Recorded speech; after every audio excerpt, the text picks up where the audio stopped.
Eso. Hola, ¿cómo están? Buenas noches. Esto es Código Abierto. Con ustedes, como todos los martes, Jorge Bosso y Rolando Toledo. ¿Cómo estás, ¿Cómo Rolando? estás, Jorge? ¿Qué tal? Muy bien, muy bien. ¿Qué tal todo? Estás mucho mejor, pero no terminas de mejorarte. Cada semana digo que estás mejor, pero terminas recayendo. ¿Ah? Un virus ¿Sabes que inunda la mula. siempre hay que estar mejor y nunca terminar de estar mejor? Pues, Tú vas mejorando siempre. no va a ser que después comencemos a empeorar. Está ahí. No, pero la verdad has estado bien malo, ¿no? Un virus horrible. Sí. Pero bueno, aquí estamos, ¿no? Bueno, esta semana estamos con, una noticia súper importante, que es el tema de Viatel, que lo vamos a tratar ahora en unos minutos. Y bueno, seguimos con el tema de la ley Bengolea, ¿no? ¿Qué novedades tenemos de la ley Bengolea, Jorge? Bueno, la semana pasada fue la tendencia, el tema de la ley Bengolea. ¿Qué sucede? Que Bengolea ha contestado poco. Pero hagamos una cosita, ¿por qué no resumes de qué se trata la ley Bengolea para los que no hayan podido ver los programas anteriores o no estén al tanto? Que básicamente lo que... Una ley de fútbol, dice. Sí. La ley Bengolea es una, digamos, en realidad es una iniciativa que es presentada por la Comisión de Justicia del Congreso y que es llevada por Bengolea, que era el presidente en la legislatura anterior, es llevada al Pleno, ¿no? Y ahí es donde se encuentra esa ley. Esa ley se origina por dos proyectos de ley que buscan incluir en el Código Penal algunos delitos informáticos, ¿no? Y esos dos proyectos de ley fueron hechos por el congresista Guren y por Octavio Salazar. Claro. Entonces, estos dos proyectos de ley se juntan en una iniciativa que es presentada por la Comisión de Cibercrimen. Claro. Entonces, esta ley de cibercrimen presentada por la Comisión, presidida por la Comisión de Justicia, presidida por Bengolea, hacia la cual se le ha terminado llamando en Twitter la ley Bengolea. Y el problema con esta ley es que, primero, que establece, delitos por el hecho de ser hechos con Internet.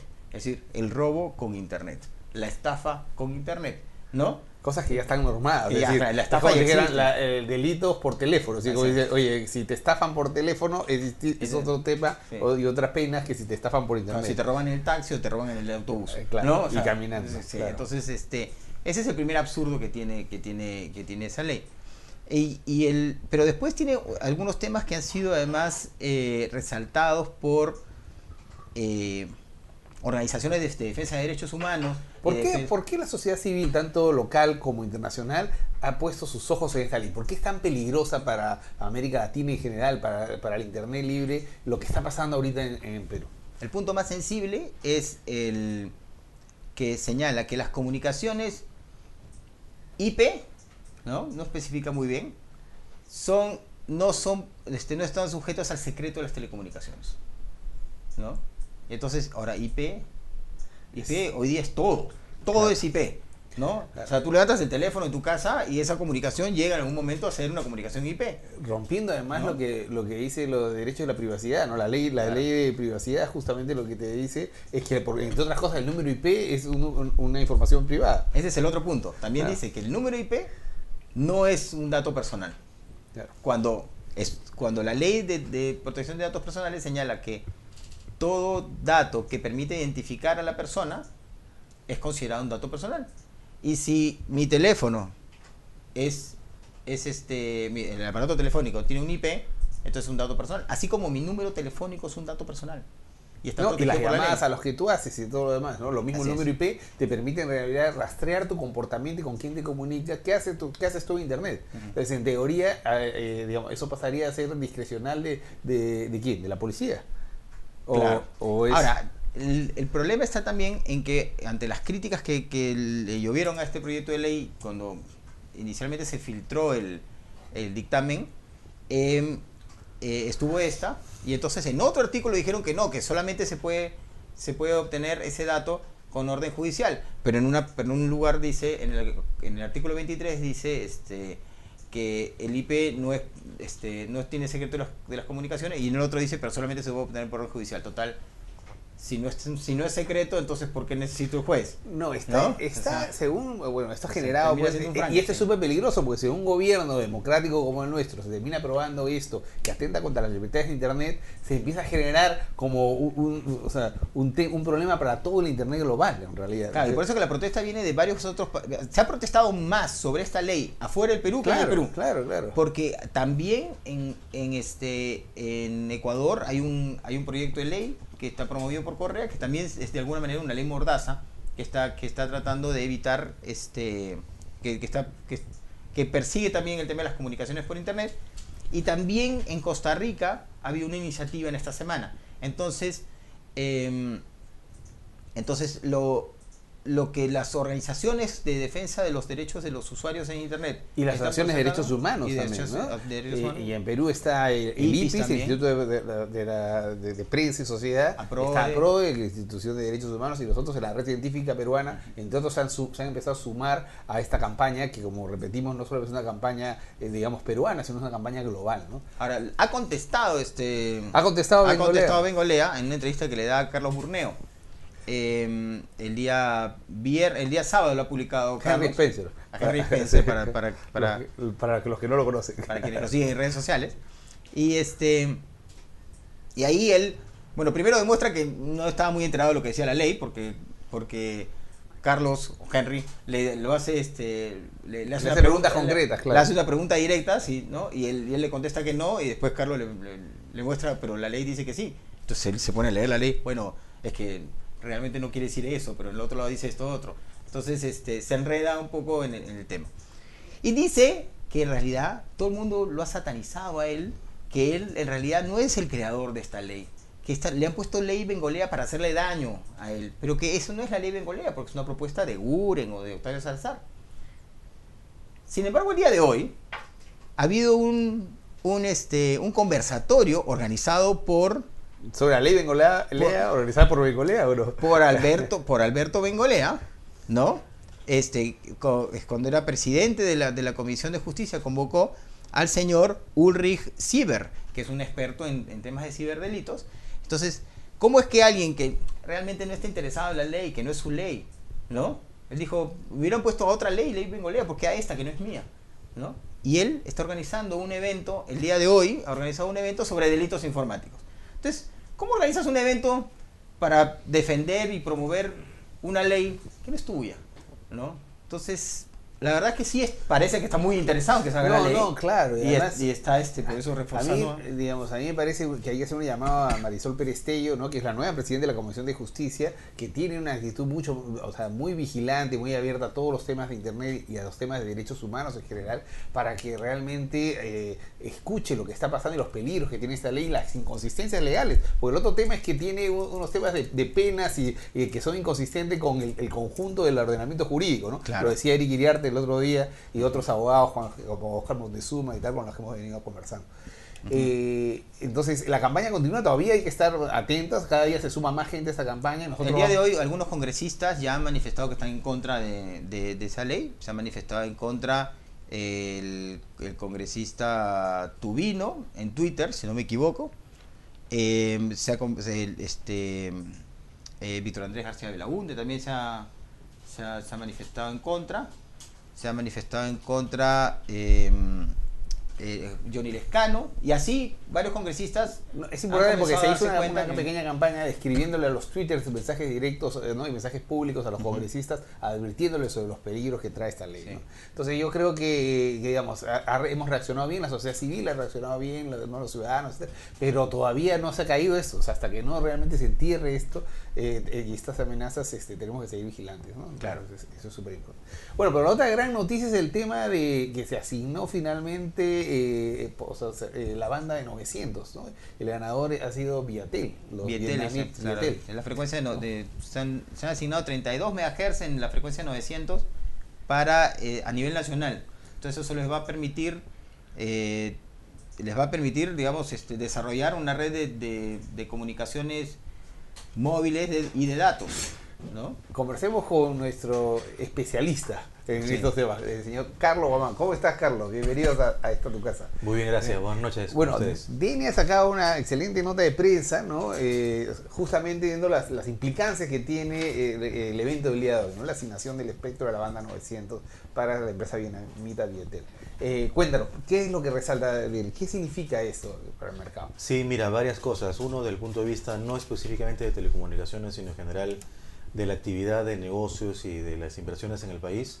Es una buena noticia porque hace buen tiempo, digamos, de hecho, desde el inicio de este gobierno es la primera vez que existe una adjudicación por parte de Proinversión en el sector de telecomunicaciones. Eso considerando que ya habían varias adjudicaciones que estaban a medio camino en el gobierno anterior, es muy bueno que al fin una de ellas por lo menos ya empiece a ser Esta había sido postergada concluida. 3 veces. Es correcto, sí. Desde el año pasado, les digo, desde hace un año en realidad. ¿Y habían cuántos postores estuvieron al final? Formalmente estuvieron aptos para postular hoy día dos compañías, además de Viettel y Americatel, que son quienes estuvieron originalmente en la primera convocatoria de hace más de un año. Y bueno, transcurrido el tiempo, Americatel sencillamente hoy en la ceremonia no estuvo presente, más allá de cualquier comunicación que hayan tenido internamente, el hecho concreto que no participaron, y por tanto Viettel fue, digamos, quedó apto para postular y toda la documentación que presentaron en los sobres fue conforme y por tanto fue adjudicado. Pero qué interesante, porque a pesar de ser postor único, entonces, sin embargo, han ganado con una propuesta casi 20 y pico % superior al monto mínimo. Eso es interesante, sí, sí. Llamó la atención a varios que el hecho precisamente de que el precio final con el cual ellos postularon fue de 48 millones de dólares, puesto en valor, puesto en moneda, versus el precio base que fue de 40 millones de dólares. Bueno, pero obviamente no sabían que estaban concursando pero es que han presentado los sobres. O el sobre económico han sido entregado después del técnico. Después del técnico y además sabiendo que ya no había ningún otro postor. Un poco. Sí, seguramente ya lo tenían modelado de esa forma, ¿no? Entonces, sí, seguramente. Entonces, vale la pena comentar que esa cifra de 48 millones resulta de la suma de varias partes. En realidad, lo que va a recibir el Estado peruano en efectivo es 2 millones de dólares.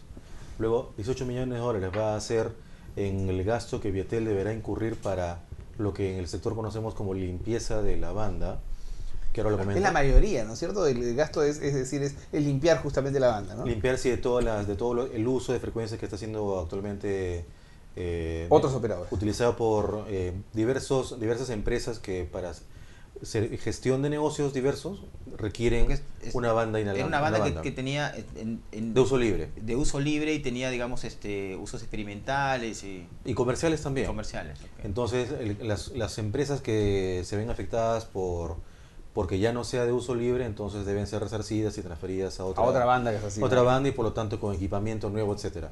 Eso sí calculado en 18 millones de dólares. Entonces 2 más 18 van 20 y 20 millones adicionales eran no en monto en efectivo, sino en un compromiso de proveer del servicio de banda ancha. A colegios, ¿no? A instituciones del Estado, sí. A 500 era la cifra equivalente a 20 millones de dólares. Ellos han ofrecido no 500, sino 718. Entonces con eso ya lo que iba a ser 20 millones se convirtió en 28, más los otros 20 da los 48.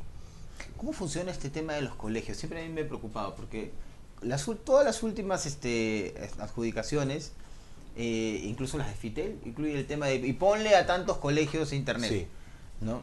Y que el Ministerio de Educación es que se pone a ver, ok, a Viettel le toca a tal colegio y a Telefónica le toca a tal colegio. ¿Cómo es el asunto? Existe un listado definido por el Estado peruano. Un listado muy con nombre propio.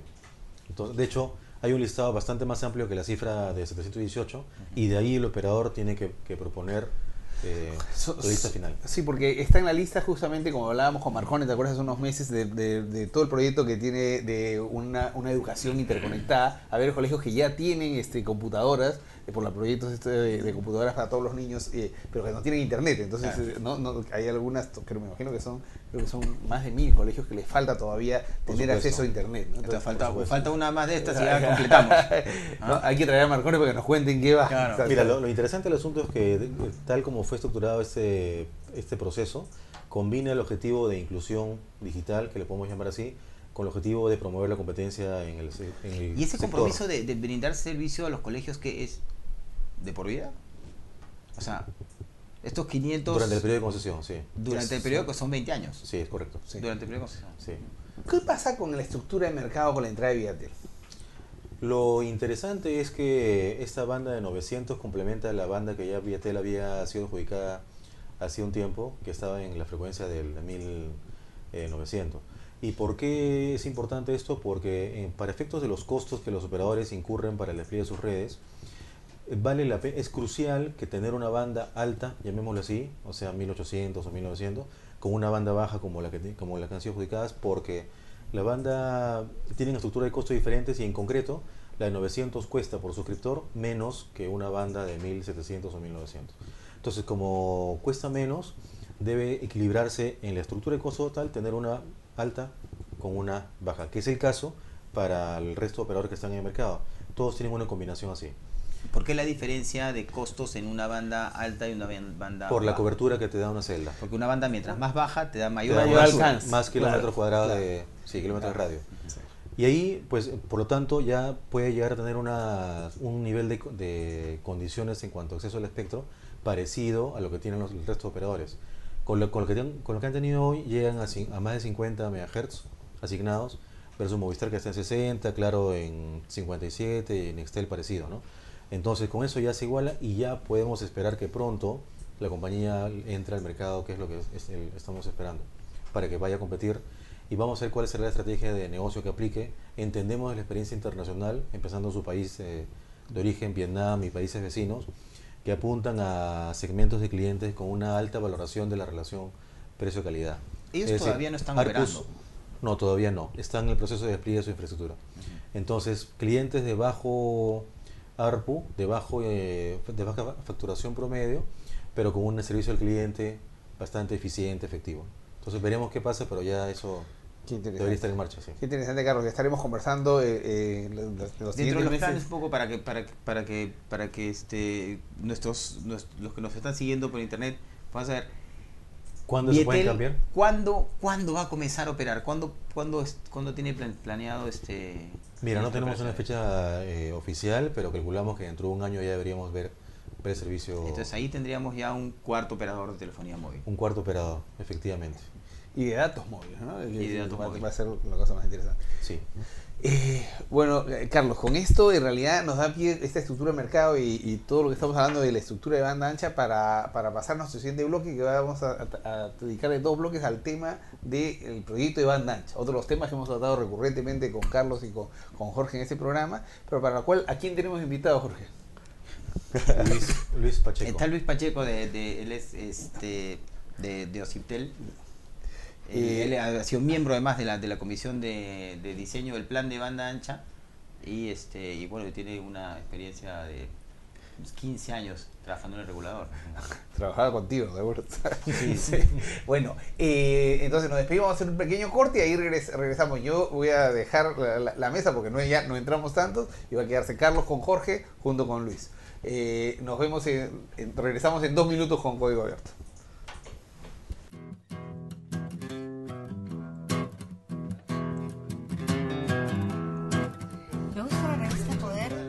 Por la calidad de los análisis que tiene. Tiene un análisis político-económico, tiene una buena combinación entre política y economía. Creo que ha venido a llenar un espacio dentro de las revistas peruanas. Poder llenó un vacío en el periodismo del Perú, del periodismo escrito, hace investigación económica y de la buena. Sí, pero si Jorge viene al medio y Luis allá. ¿No? No, ya. ¿Te Luis acá? Luis al medio, no, yo tengo que. Entonces debo usar el otro.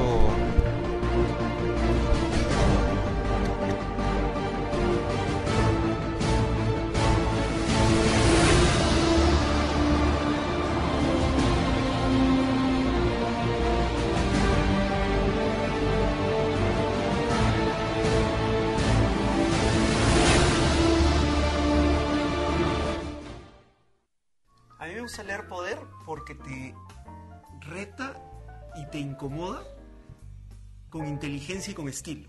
Leo la revista Poder desde su primer número hace ya justamente 3 años, porque es una revista indispensable en la formación de todos quienes queremos entender lo que pasa en el Perú. Es creativa, es inteligente y tiene rigor. y eso para mí es el periodismo que me gusta y por eso leo Poder.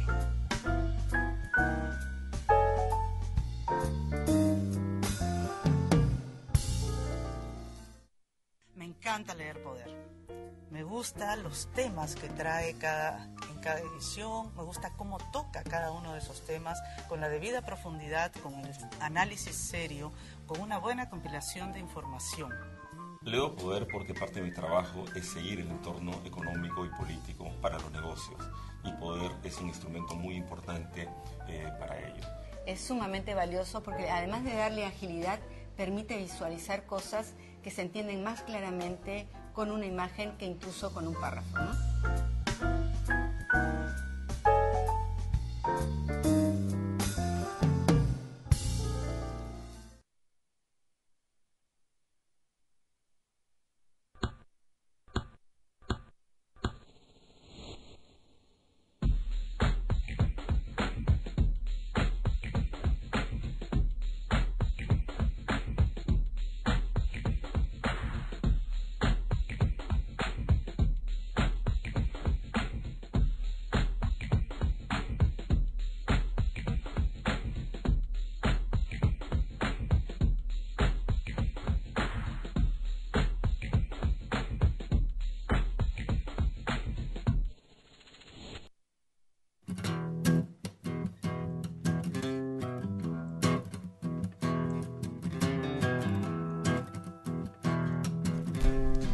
¿Cómo están? Buenas noches. Estamos de regreso aquí en Código Abierto.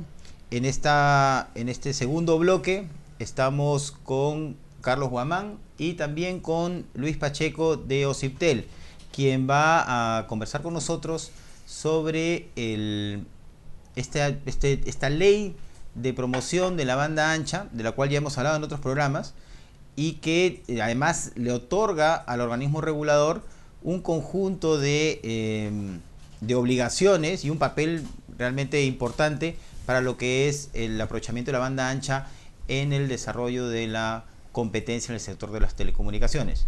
¿Cómo estás, Luis? Buenas noches. Buenas noches, ¿cómo están? Muchas gracias por la invitación. Efectivamente, estamos bastante entusiasmados con esta ley que ha sido aprobada en el Congreso. Hemos estado trabajando en la misma desde la Comisión de Banda Ancha desde comienzos del 2010, y se han recogido parte importante de las recomendaciones del Plan Nacional de Banda Ancha, ¿no?, en el cual tuvimos la oportunidad de trabajar. Y efectivamente, como mencionan, los temas importantes para nosotros es que el despliegue de la red dorsal, el despliegue de los servicios de banda ancha en el país, que lamentablemente sabemos no son muy favorables en comparación al resto de países de Latinoamérica, se desarrolle en un ambiente en el cual también se tenga en cuenta el tema de la competencia, ¿no? Se genere inclusión, mayor despliegue de la red, pero que también se mejoren los niveles de competencia. Entonces, básicamente nuestras funciones son velar como agencia de competencia porque esto se dé así, no se generen, digamos, por decir, monopolios, posiciones de dominio muy difíciles de regular ex post, que las tarifas, que en los casos en los cuales es inevitable y probablemente haya un solo operador, también sean las adecuadas para que haya efectividad en la provisión de estos servicios a los operadores, se realicen dentro de un marco de razonabilidad y de acuerdo a, digamos, recuperar los costos más las ganancias razonables adecuadas. ¿Cuáles son las medidas, Luis, que observas tú que tienen esa ley que ayudan a que efectivamente suceda lo que estás diciendo? Es decir, que se desarrolle el mercado de banda ancha en competencia y que no haya una tendencia hacia un monopolio. Por ejemplo, la más importante recomendación probablemente ha sido la adopción del operador neutro, ¿no? O sea, dentro del esquema que va a funcionar esta red dorsal nacional, ¿no? Es decir, un operador que no tenga usuarios finales y por lo tanto no tenga preferencia a una filial o a un grupo que es de la misma empresa versus terceros competidores, ¿no? Entonces, efectivamente, esto fue recomendado en el Plan Nacional de Banda Ancha, ha sido recogido y se va a tener que reglamentar finalmente en la ley cuáles son los detalles que especifiquen que este operador cumpla con estas condiciones de operador neutro. Sí, si me permites, Luis, justamente ahí es donde nosotros hemos, tal como hemos leído la ley, existe la definición de operador neutro como todo aquel operador que no tenga usuarios finales, lo que acabas de mencionar, y eso, aunque aparentemente fuera un concepto muy claro y sin ambigüedad, en el fondo tiene bastante ambigüedad, porque exactamente qué entendemos por eso, en la medida en que existen en las compañías de telecomunicaciones una natural tendencia hacia la integración de varias empresas alrededor del mismo grupo económico. Entonces, en concreto, los operadores dominantes en el Perú, que son dos, cada uno con 60 y 35 y 30% del mercado, sumando 90% del mercado en el país en cuanto a ingresos, podrían con toda naturalidad crear una empresa subsidiaria que efectivamente no tenga usuarios finales. Entonces, ahí, ¿cómo es que podría entenderse de acuerdo con los principios que busca la ley, definir con claridad qué significa operador neutro? Ese detalle va a tener que estar finalmente en la reglamentación, ¿no? Y finalmente cada institución participante, justamente al final de la ley se especifica cuáles van a ser, básicamente OCIPTEL y el Ministerio para el tema de la definición de todas las características de este operador, van a tener que determinar digamos, a nivel de sus instancias correspondientes, ¿no? En el caso del OCIPTEL probablemente a través del Consejo Directivo. Pero un poco adelantando lo previo, efectivamente, ¿no? Se podría decir de que hay hasta 3 categorías de operadores que podrían participar y que cumplieran estas condiciones, ¿no? Una de ellas sería la que sea un operador nuevo, totalmente distinto a los que existen actualmente. Una segunda categoría podría ser que un operador existente en el mercado cree una empresa totalmente distinta, ¿no? Que no sea una filial, ¿no? Sino sea una empresa totalmente distinta en la cual se pueda efectivamente revisar todos los contratos, todas las ofertas que hace una empresa hacia la otra. Pero igual de propiedad 100% posiblemente probablemente, ¿no? Pero bien, eso, como digo, tendría que evaluarse, ¿no? Bien. Y un tercer escenario que más bien ya queda la duda y probablemente más bien no cumpla con estas condiciones sería que sea solamente una filial. Recordemos, por ejemplo, que varias empresas en este momento están en proceso de fusión y más bien de lo que eran anteriormente probablemente empresas separadas, ahora se están fusionando.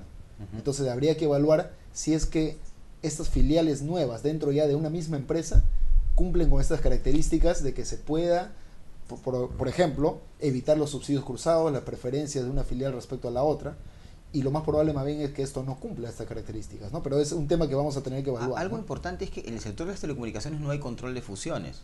Exactamente. Entonces, en esta ley, el espíritu de la norma es que sean empresas separadas. Así es. Es decir, de hecho está impidiendo que haya una fusión entre las empresas, ¿no? Entonces, claro, de alguna manera es una precondición a un control de fusión, por lo menos en ese nuevo operador. Efectivamente, ¿no? O sea, probablemente entonces estemos hablando solamente de los 2 primeros escenarios, ¿no? Descartando el tercero. Y entre estos 2 primeros escenarios también, obviamente, reconocer que el primero es el que tiene las mejores, digamos, salvaguardas intrínsecas en el proceso a que no se generen estos posibles efectos anticompetitivos que también se podrían tratar de evitar en el segundo, pero obviamente con un costo regulatorio mayor, ¿no? Precisamente ahí el tema medular que puede ser el sustento para una opción versus otra es, dado el principio de competencia que busca la ley, no es mucho más eficiente para el desarrollo del mercado que sea un operador neutro puro, llamémoslo así, en la medida en que el costo regulatorio para la auditabilidad de la información del operador en el escenario 2 que planteas no sería muy oneroso y probablemente no tan perfecto como el desarrollo del mercado lo exigiría? Sin duda, ¿no? Efectivamente, pero esto es un tema que necesariamente va a tener que evaluarse a nivel de la reglamentación, ¿no? Pero obviamente desde un punto de vista teórico lo que dices es totalmente cierto, ¿no? O sea, estos costos van por el tema de la supervisión, por el tema de la efectividad, por ejemplo, de que una empresa pueda establecer en condiciones de acceso, de tiempos de alta de un servicio, de probablemente reparaciones, algunas condiciones mayoristas que probablemente solamente cumpla una, y etcétera. Una serie de elementos que tendrían que evaluarse. ¿Cómo efectivamente se van a regular? Recordemos, por ejemplo, que todo esto está bastante bien regulado en lo que es el reglamento de interconexión, el tubo de interconexión, pero ha tomado varios años desarrollar esto, ¿no? Y probablemente aquí también, ¿no? O sea, en algunos, si se quisiera generar algo similar, va a tener que pasarse por un proceso bastante largo. Lo que se podría sugerir también a manera de, sin adelantar opinión obviamente, porque como digo, en realidad las instancias correspondientes van a ser de cada institución la que finalmente decidan, es establecer, por ejemplo, un esquema de rondas, ¿no? O sea, efectivamente, a la hora que se liciten estos servicios, puede decirse que en una primera ronda solamente se acepten operadores totalmente nuevos. Si ningún operador viniera, pasamos a una segunda ronda en la que se admite a estos operadores ya existentes, pero con empresas totalmente separadas, ¿no? Y bueno, mecanismos de este tipo, por ejemplo, ¿no? Pero en el caso que se elija esta segunda alternativa, definitivamente van a tener que ponerse todas las salvaguardas para que se genere competencia y la forma como se van a finalmente evaluar, ¿no? Ahora, Carlos, Luis, ya poniéndome un poco como las situaciones extremas, ¿no? O sea, aún si fueran dos empresas distintas, ¿no? Si son sociedades abiertas, la propiedad del digamos, accionaria de las empresas podría variar en el tiempo. Teóricamente sí. Entonces, salvo que exista de alguna manera, que esto ya es un poco pensando en cómo es que se va a plantear algo que garantice que sean empresas separadas, entonces el Estado tendría que tener de alguna manera un control sobre la composición accionaria de esta nueva empresa para que no sea dominada por la otra. Lo cual es una razón más para que de manera muy, muy limpia y transparente se establezca una limitación para que esa definición de usuarios finales no corresponda únicamente al operador como tal, sino al operador y al grupo económico al cual pertenezca, de acuerdo con la normativa. Lo que menciona Jorge, efectivamente se ha tratado de, digamos, tener en cuenta en los contratos que han estado saliendo últimamente, y efectivamente hay cláusulas que justamente evitan de que se genere esta posición en un mismo grupo, ¿no? O sea, ya hay algunas salvaguardas que se han introducido en contratos. Lo ocurre que desde el punto de vista económico, si en un concurso pudieran participar tanto un operador neutro puro y un operador neutro, llamémosle así, impuro, es decir, alguien que sí tenga en el grupo vinculado a una empresa que sí tenga clientes finales, por definición financiera y económica el operador impuro va a ganar, porque por el principio básico de economía de escala tiene una valoración de la red dorsal mayor. Entonces no habría forma de que por libre juego del mercado vaya a ganar un operador neutro puro. Ese es el motivo por el cual... A menos que hubiera, por ejemplo, este esquema de rondas. A menos que, por supuesto. ¿No? Así es. Claro, que compiten puros con puros. Primero, solo los puros. Solo los puros. Y son esquemas que se han evaluado anteriormente y se han dado. Y no están descartados. No, obviamente, como digo, tendrían que evaluarse y finalmente decidirse su implementación, pero son opciones, ¿no? De acuerdo. Así es. El otro principio, Jorge, es el de subsidiariedad. Así es. Es decir, cuál va a ser el alcance de ese principio, porque una vez más en la ley está definido de una manera que podría ser algo debatible. Lo que está definido en la ley es que subsidiariedad es entendido como que el Estado, que el operador neutro solo va a tener presencia donde no exista actividad privada, un operador privado. Y no es ese exactamente el concepto de subsidiariedad. El concepto de subsidiariedad, tal como lo entendemos, es que uno pueda intervenir en los entornos, en los ámbitos geográficos donde no existan condiciones de mercado. Así es. Entonces es distinto, no es un matiz trivial, porque actividad de un operador, si es de uno, pues no replica una condición de mercado. Por tanto, ahí ¿cómo mira Ociptel esa...? Digamos, es un poco también lo que se discutió y se viene discutiendo también en la Comisión de Red Dorsal, ¿no? Efectivamente, hasta dónde tiene que llegar el Estado en este tema, ¿no? Dentro de las disposiciones complementarias finales hay una que justamente dice, ¿no? Excepcionalmente por circunstancias técnicas y o económicas, y el económicas yo lo entiendo desde un aspecto bastante amplio, ¿no? O sea, tanto regulatorias, de mercado, de competencia, obviamente. El Estado se reserva el derecho de participar en el desarrollo de la red dorsal en zonas distintas a las previstas originalmente en el tema que se define como subsidiariedad, ¿no? Y efectivamente, por ejemplo, se discute, ¿debería tener este operador neutro también acceso a los puntos de aterrizaje del cable submarino? O sea, Blurín y Máncora. Claro. Es una discusión que se está dando, ¿no? Probablemente suceda justamente lo que tú mencionas, ¿no? Que un solo operador tenga, digamos, el control de llegar hasta esos puntos o llegar hasta otro punto estratégico, ¿no? Correcto. Y si no hay en forma paralela una regulación eficiente de las tarifas que le cobraría este otro operador por tránsito, probablemente todo el proyecto no tendría mucho sentido, ¿no? Entonces, hay dos temas ahí, ¿no? O se regula efectivamente a este tercer operador del cual se requiere su digamos, servicio, o finalmente se decide también de que en esa zona debería participar la red dorsal, o sea, el Estado, ¿no? Creando un competidor, entre comillas, adicional más a los ya existentes, pero sobre todo permitiendo que todo el resto de la infraestructura tenga las salidas, la redundancia necesarias para su operación, ¿no? Es un tema que está ahí en agenda, ¿no? Pero no hay decisiones más allá de lo que está establecido en la ley todavía, ¿no? Correcto. El tema tarifario, ya que has aludido a costos y demás. Del punto de vista de Ociptel, que tendrá el rol seguramente de definir las tarifas a las cuales el operador neutro provea del acceso a la red a los operadores minoristas que se lo requieran. ¿Hay algún aspecto específico que sea innovador, que exija de parte de Ociptel introducir criterios diferentes a los que hasta el momento he venido manejando la regulación de tarifas y cargos? Específicamente, si hablamos de la regulación de las tarifas de circuitos del área de distancia nacional, que es lo único que existe hasta el momento, Efectivamente es una regulación, digamos, bastante antigua, pensada en lo que son los servicios de voz, tanto así que la máxima unidad es el E1. Correcto. ¿No? Entonces, obviamente, la primera obvia innovación sería el incrementarlo a niveles comerciales como STM1, STM16, etcétera. Pero, obviamente, también estamos hablando de un escenario en el cual la ley manda que las tarifas en lo posible sean iguales a nivel nacional. Entonces, esto mucho va a depender de qué tamaño de red estamos hablando, de qué tamaño de demanda estamos hablando para la recuperación de los costos, y probablemente nos obligue a introducir en algún mecanismo dinámico, ¿no? Algo de quizá bastante similar a lo que son, por ejemplo, las tarifas de barras del sistema eléctrico, o digamos un manejo periódico en el cual estas tarifas puedan ir incrementando si es que hay cambios en el tamaño de la red o en la probable demanda que se vaya generando. Recordemos que hay una parte importante de demanda con lo que es la red nacional del Estado, ¿no?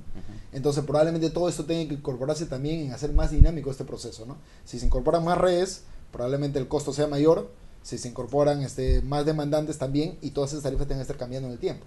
Pero ojo, la ley también menciona que los contratos de concesión pueden establecer criterios tarifarios específicos. En realidad se puede decir también de que hay dos formas, ¿no? O sea, o se regula por contrato, o se regula por todo el marco normativo de tarifas, ¿no? Entonces puede ser un mix también, obviamente, ¿no?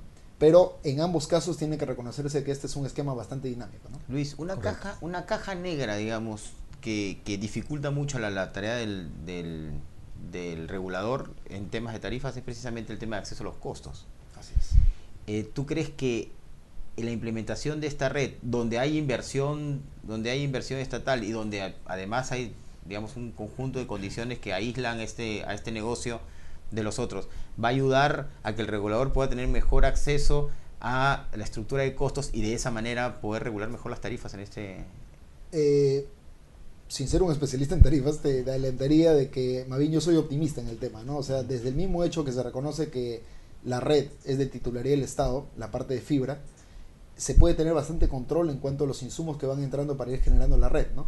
Entonces, en la parte del contrato también se pueden introducir las salvaguardas apropiadas para que se haga un contraste de la información, ¿no? Vía, por ejemplo, todo lo que se importa, no sé, pues a través de SUNAT, aduanas, etcétera, y de lo que se va generando dentro de los factores de competencia mismo del proceso, ¿no? Entonces, se podría tener un acceso, digamos, bastante mejor importante, una información útil, ¿no? En cuanto a los costos que se van a generar. Probablemente, inclusive, como sabemos en estas redes de fibra, el costo propiamente de los equipos de electrónica está disminuyendo considerablemente, ¿no? De igual forma en lo que es la fibra en sí. Probablemente los costos no sea también un factor tan importante como más bien el tema de la demanda, en el cual hay mucho mayor incertidumbre. Obviamente los dos factores contribuyen para el tema del cálculo de las tarifas, ¿no? Pero evidentemente vamos a tener que tener todas las salvaguardas y hacer los cruces de información para tener todo el acceso, ¿no? Mencionar también de que los OSIPTEL ya viene desarrollando desde hace varios años modelos de costos específicos, justamente para el tema del transporte, ¿no? Anteriormente las tarifas se regulaban básicamente por benchmark o por tasa de retorno según lo que las empresas informaban. Ahora no, ahora el OSIPTEL desarrolla su propio modelo de costos. Tiene consultorías importantes con empresas de alto reconocimiento y prestigio internacional, y somos capaces de replicar justamente toda la estructura de costo de las empresas. Correcto. Perfecto. Neutralidad de red. Sí, ese es un punto, que salta en esta ley, es que por primera vez en una ley se establece, además por primera vez se establece con ese nombre el principio de neutralidad de la red, que está de alguna manera garantizado en un reglamento de OSIPTEL, un reglamento de calidad de servicio, pero que por primera vez se establece como principio. Y además le queda a OSIPTEL la responsabilidad de garantizar que se cumpla este principio. ¿Cómo están trabajando en OSIPTEL? ¿Cómo han recibido ese encargo? ¿Qué es lo que tienen pensado hacer? Como mencionas, efectivamente, ¿no? Ya había un artículo dentro del reglamento de tarifas del año 2005 que justamente impedía de que los operadores, los ISPs, degradaran o cortaran el tráfico específico de algún operador o de algún usuario que esté pasando por sus redes, ¿no? Y justamente eso nos ha servido para que en algunos casos se han dado ejemplos en los cuales un operador móvil, por ejemplo, quería cortar todo el tráfico de voz por IP que pasara a través de sus redes, porque evidentemente le hacía competencia a los servicios que ellos mismos proveían. Pero lo que se ha incluido en la ley va mucho más allá para empezar, tiene el rango de fuerza de ley, ¿no? Y se va a poder reglamentar con todos los detalles, porque evidentemente, como sabemos, por un lado está el tema de la libertad, ¿no? De los usuarios, de los posibles competidores, de proveer todo tipo de contenido, de aplicaciones, protocolos, etcétera. Pero por el otro lado también está, digamos, un natural control sobre el tráfico que podría tratar de ejercer el operador, para que, por ejemplo, no sea el caso de que solamente un pequeño grupo de usuarios esté acaparando el tráfico de todos los demás usuarios, todo el tráfico, digamos, que se podría pasar a través de estas redes, ¿no? Hay otras, consumo de la capacidad. Así es, ¿no? Digamos que una red, no sé, pues me da 100 MB por segundo, pero solamente un pequeño porcentaje de los usuarios está consumiendo el 80% de esto, ¿no? Hubo un momento en la historia de Internet, hace algunos años, que el tráfico P2P tuvo un pico. Exactamente, a eso me refiero. Y entonces eso fue lo que pero ya no es tal, o sea, el tráfico P2P claro. ya prácticamente pero este problema surge bastante cuando hay limitaciones de capacidad, ¿no? Y recordemos el caso, por ejemplo, de Iquitos, ¿no? Iquitos no tiene redes ni de microondas, ni menos aún, obviamente, de fibra, solamente tiene redes satelitales, y se generaba también mucho el caso a veces de la reventa ilegal, ¿no? Claro. Entonces, obviamente, eso incidía en una mala calidad para todos, ¿no? Pero el problema de fondo era la baja capacidad que se tenía disponible. Entonces, si tenemos baja capacidad y encima tenemos este tipo de problemas, se requiere una ingeniería de tráfico adecuada para que la red funcione bien para todos, ¿no? Ahora, en un contexto en el cual vamos a tener fibra, que llega acá a capital de provincia y probablemente en medios de acceso también de alta velocidad, este argumento no es tan fuerte de restringir, pero todavía se da en lo que son los servicios móviles, en el cual el espectro todavía sigue siendo un cuello de botella, ¿no? O sea, hasta cierto punto tiene razonabilidad el tema del control del tráfico, ¿no? Pero, obviamente, sin hacer distinción de un tipo de tráfico sí, un tipo de tráfico no. En todo caso, se pueden tener alternativas como las que ya se están dando, límites de capacidad que son iguales para todos y están, digamos, desde el momento en que el usuario contrata el servicio, dentro del contrato, el usuario ya sabe qué es lo que está comprando, ¿no? Pero, por ejemplo, ahora desde el otro punto de vista, ¿no? En el artículo 2 se menciona algo bastante interesante, me gustaría leerlo rápidamente, ¿no? Justamente, el Estado promueve la banda ancha y su aprovechamiento por parte de toda persona como medio que coadyuva al efectivo ejercicio de sus derechos a la educación, salud y trabajo, y a sus libertades de información, expresión, opinión, empresa y comercio reconocidos constitucionalmente. Entonces, ¿quién es una empresa para decir tú no vas a tener acceso a uno de estos temas? ¿No? O a un tipo de tráfico sí, a un tipo de tráfico no. A las aplicaciones a una aplicación sí, a una aplicación no. Entonces, todo esto es libertad en realidad del usuario. Es fundamental, porque la ley no solamente dice queremos banda ancha, sino que nosotros queremos banda ancha para eso. Exactamente. ¿No? Para garantizar los derechos de los ciudadanos. Entonces, por eso es que es una ley que ha sido pues muy bien tomada por parte de así es. De y hay un punto más, ¿no? Tenemos todo lo que se denomina la competencia basada en infraestructura. Yo genero mi propia red, instalo dentro de mi red lo que yo quiera, pero también está este otro paradigma que se llama competencia basada en servicios. O sea, se tiene una red de un operador grande, dominante, y más bien hay terceros operadores que instalan sobre ella sus propios servicios basados en IP, ¿no? La convergencia nos permite eso justamente. Entonces puedo brindar inclusive servicios de telecomunicaciones. También digamos, todo este esquema no funcionaría si es que estuviera potestad del operador de la red de base restringir lo que a ellos les conviene y lo que no les conviene. Entonces, justamente lo que dice la ley finalmente es que es el OCITEL el que va a determinar las conductas que no podrían ser consideradas arbitrarias, ¿no? Es decir, todo aquello que es, digamos, bastante razonable, como es el tema del control de tráfico, etcétera, o en algún caso algún requerimiento que se tenga que hacer, va a ser el OCITEL el que finalmente va a dar el visto bueno ante la petición de un operador, y ya no va a ser el operador. Va a dar una lista, digamos, es decir, esto sí se puede, lo que no está en esta lista no ya se no es puede. arbitrario simplemente por parte del operador, ¿no? Digamos, ese es el gran avance, ¿no? Está bien, eso está muy bueno. No sé si querías alguna... Sí, muy rápidamente comentar que existe algún interés de parte del Congreso de la República por promover el surgimiento de una nueva ley de telecomunicaciones en el país, que es, pues, a nuestro modo de ver, sumamente oportuno, considerando que el actual ya tiene cerca de 20 años y el mundo ha cambiado demasiado. Entonces, en ese aspecto, el OCITEL tiene algunas reflexiones sobre qué tipo de aspectos críticos deberían ser tomados en cuenta en esta norma. Sí, justamente el OCITEL está trabajando en este grupo que se ha formado, estamos con el MTC, con algunas otras instituciones, y trabajando justamente con el congresista Mesías Guevara en este tema, y hay efectivamente algunos temas que tienen que ser mejorados en la ley. La ley ha sido, digamos, a lo largo del tiempo, se podría decir entre comillas, parchada con otras leyes que han ido agregando cosas, ¿no? Por ejemplo, la ley de uso compartido de infraestructura, que naturalmente probablemente debió haber estado dentro de la ley de telecomunicaciones, ¿no? Correcto. También hay que reconocer que la ley ha sido un instrumento adecuado que ha generado interés de parte de los operadores en venir a invertir al Perú, ¿no? O sea, en algún momento incluso esta discusión, recuerdo, se dio el año 2000 más o menos, ¿no? Y justamente más bien, incluso operadores entrantes decían, no me cambies la ley no está tan mala.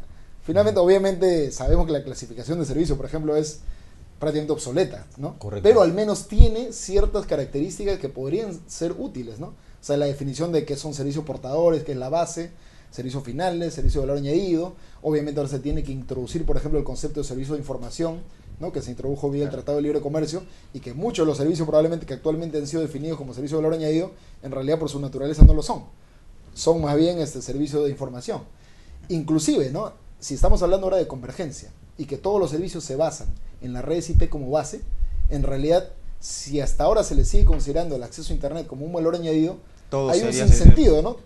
Todo lo demás que son servicios, por ejemplo, de telefonía basados en voz por IP, servicios de difusión basados en IPTV, por supuesto, soportados sobre un servicio de valor añadido, no tiene sentido, ¿no? En realidad, todo lo que es el acceso a Internet ahora debería considerarse como una categoría más del servicio portador, porque es justamente la base, tiene esas características, ¿no?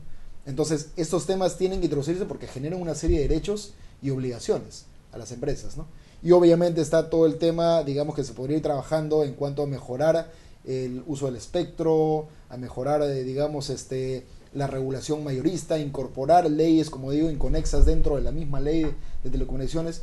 Se está trabajando todavía en ese tema, ¿no? Cuáles deben ser finalmente los puntos importantes, pero efectivamente estamos en un escenario en cuanto a lo que es convergencia y en cuanto a lo que es la necesidad del desarrollo de la banda ancha, que va a exigir hacer unos cambios específicos de la ley, ¿no? En ese plan de trabajo donde están participando, ¿se han planteado ya algunas fechas, hitos para terminar este debate? Se generó un cronograma, si más no recuerdo, está entre 4 y 6 meses. Es decir, en este semestre vamos a estar terminando, ¿no? Ese largo, sí.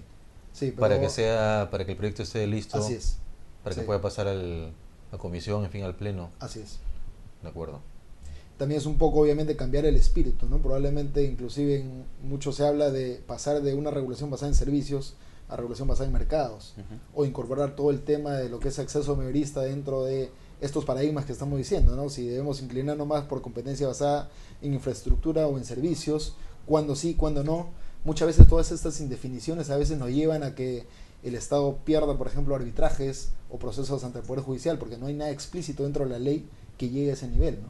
Entonces se necesita. Sobre ese tema, la semana pasada conversábamos en este mismo programa con el señor Eduardo Bobanríez, gerente general de Americatel, y él comentaba, hablando de competencia por infraestructuras, que cómo era posible que un país como el nuestro haya permitido que un mismo operador pueda ser operador dominante con redes de par de cobre y redes de cable coaxial, a diferencia de otros mercados donde precisamente la separación de esto entre diferentes operadores ha contribuido fortísimamente en que la penetración, o sea, los precios y por tanto la penetración del servicio haya tenido un impulso muy fuerte, casos como Chile, Argentina, México, sin mencionar Estados Unidos o Europa. Lo cual es bastante cierto, ¿no? Lamentablemente. O sea, es justamente uno de los temas que el documento de la Comisión de Banda Ancha identificó como una barrera que ha impedido el desarrollo en comparación a otros países.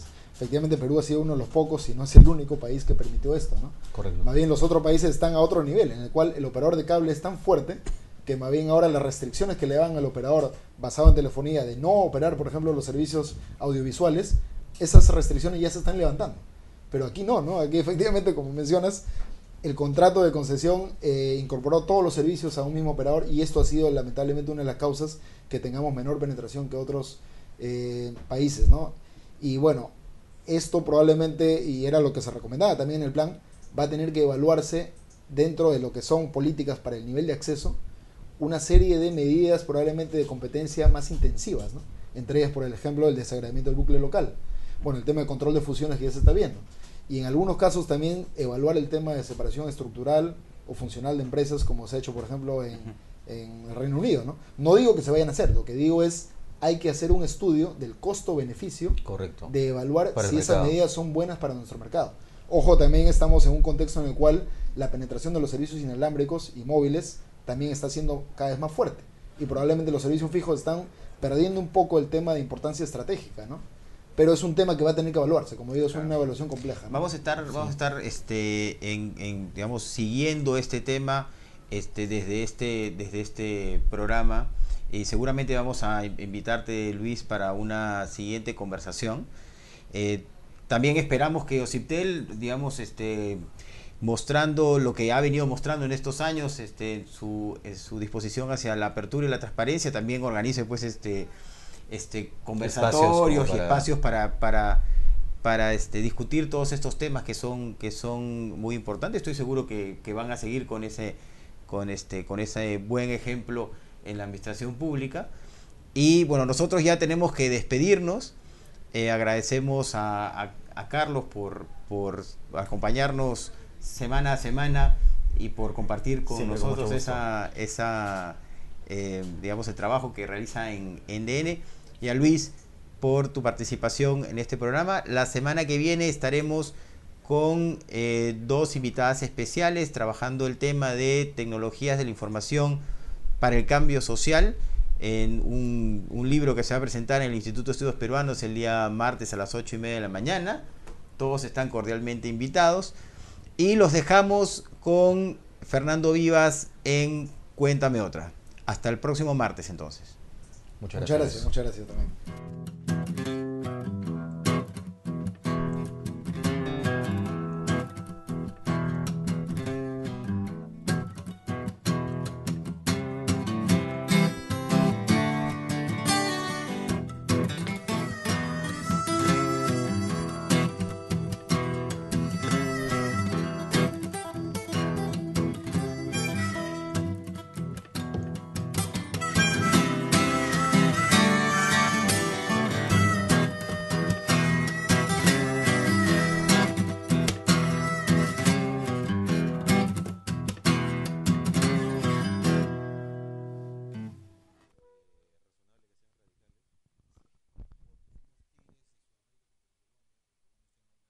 Me gusta la revista Poder por la calidad de los análisis que tiene.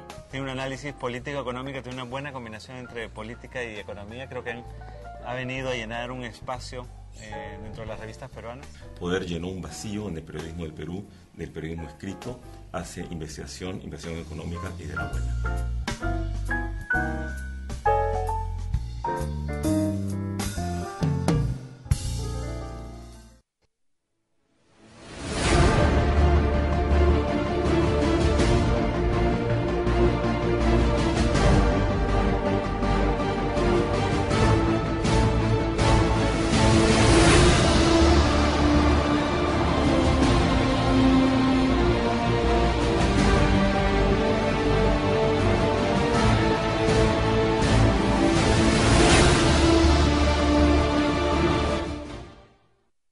A mí me gusta leer Poder porque te reta y te incomoda con inteligencia y con estilo.